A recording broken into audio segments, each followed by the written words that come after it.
Shrimad home remedies में आपका स्वागत है। और हम गरुड़ पुराण के हिसाब से आपको बताएंगे पत्नी के बारे में, दोस्त के बारे में और नौकर के बारे में और घर के बारे में।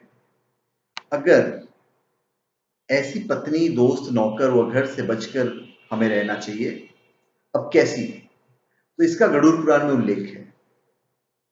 हमारे धर्म ग्रंथों में अनेक ऐसी बातें बताई गई हैं जो न सिर्फ हमें लाइफ मैनेजमेंट के सूत्र सिखाती है, बल्कि यह भी बताती है कि हमें कैसे लोगों के संपर्क में रहना चाहिए और कैसे नहीं। गरुड़ पुराण भी एक ऐसा ही ग्रंथ है जो हमें जीवन से जुड़ी अनेक गुप्त बातों से अवगत करवाता है, और वो बातें हमारे लिए जानना बहुत जरूरी है।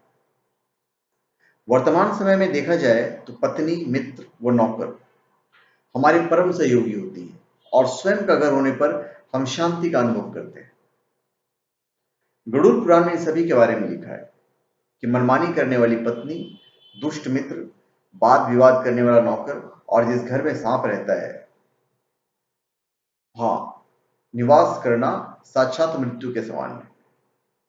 अब हमारे लिए एक घातक कैसे सिद्ध हो सकते हैं, मैं आपको बताता हूं। मनमानी करने वाली पत्नी।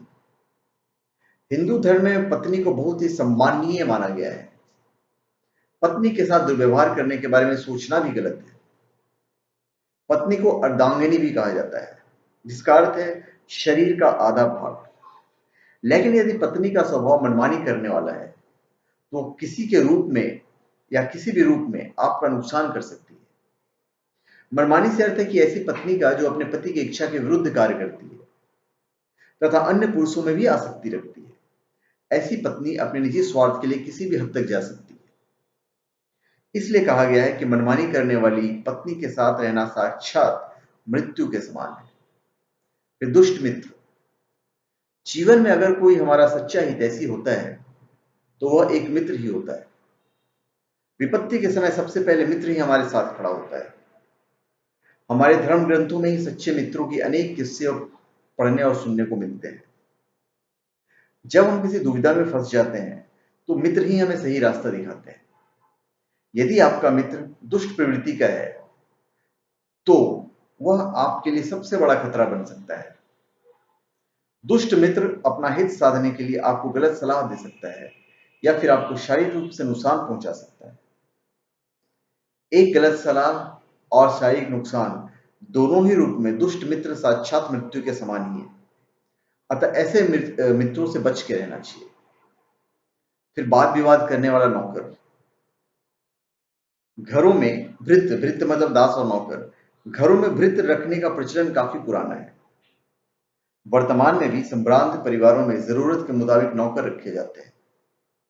नौकर न सिर्फ अपने मालिक की जरूरतों का पूरा ध्यान रखते हैं, बल्कि वह घर के गुप्त भेद भी जानते हैं।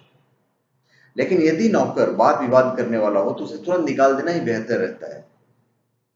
वाद विवाद करने वाला नौकर किसी भी समय आपके लिए कोई भी बड़ी मुसीबत बन सकता है। यदि ऐसा नौकर आपका कोई गुप्त भेद जानता हो तो वाद विवाद होने पर वह कभी भी आपका भेद खोल सकता है। वाद विवाद बढ़ जाने पर वह आपको शारीरिक चोट भी पहुंचा सकता है। अतः वाद विवाद करने वाले नौकर को साथ में रखना साक्षात मृत्यु के समान है। फिर घर में रहने वाला सांप।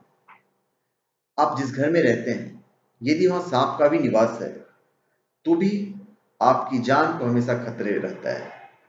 वैसे तो सांप बिना वजह किसी पर हमला नहीं करता, लेकिन गलती से भी यदि आप या आपका पैर उस पर पड़ जाए तो सांप आपको काटे बिना नहीं छोड़ेगा। इसलिए कहते हैं कि जिस घर में सांप का निवास हो उसे तुरंत छोड़ देना बेहतर है, क्योंकि लापरवाही बरतने पर आपकी जान भी जा सकती है।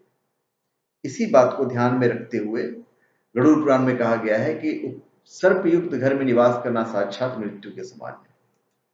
तो आप हमारे चैनल पर सब्सक्राइब करें और अपने कमेंट दीजिए। धन्यवाद।